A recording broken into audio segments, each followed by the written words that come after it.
Hey, how's it going out there, YouTube? Today I'm bringing you a tutorial where I'm gonna go ahead and show you how to start private session every time you start your browser, which will be Microsoft Edge, and on Google Chrome on how to start every single time with incognito mode. Okay, so I'm gonna go ahead and show you right now.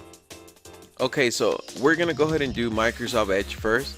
The only thing you have to do is go ahead and put your browser over the icon there, and go ahead and right click on the icon there, then go to properties, and then once you're in properties, you're gonna see right here the text is gonna be already highlighted. If it's not, make sure you go ahead and concentrate right here where it says target, then go to the very far end, and just with your space bar,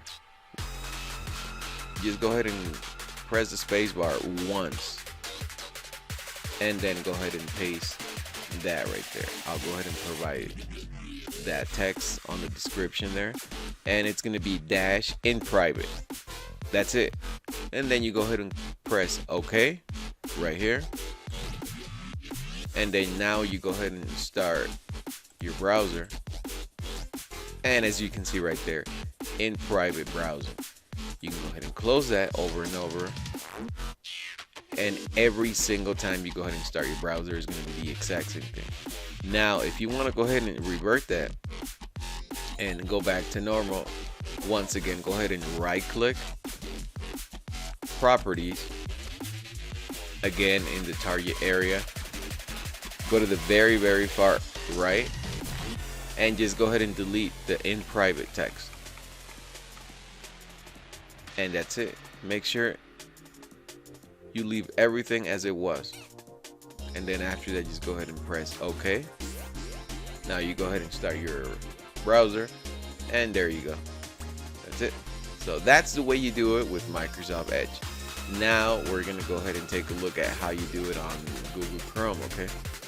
Okay, now let's go ahead and learn how to start incognito mode in Google Chrome every single time we go ahead and start the browser. Okay, so the same thing as on Microsoft Edge, you go ahead and make sure you're highlighting the icon there, right click, properties, and then the same thing, target area.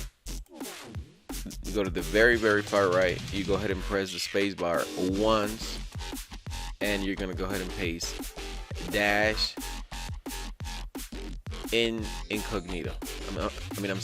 Incognito. That's it. And then all you do is press OK. You go ahead and launch your browser. That's it. See, every single time you start, it's in incognito mode already, so you don't have to go ahead and start doing that every single time. Now if you want to go ahead and revert that, it's the exact same thing. Right click, properties, you go ahead and make sure you stay right there in the target area, go to the very far right, you go ahead and delete the incognito, and then press OK. Now you go ahead and start your browser. There you go. So sometimes it's actually very helpful to go ahead and for whatever reason you want to go ahead and start in private every single time, then that'll be the way you do it. Okay, so that's my time right here for this tutorial.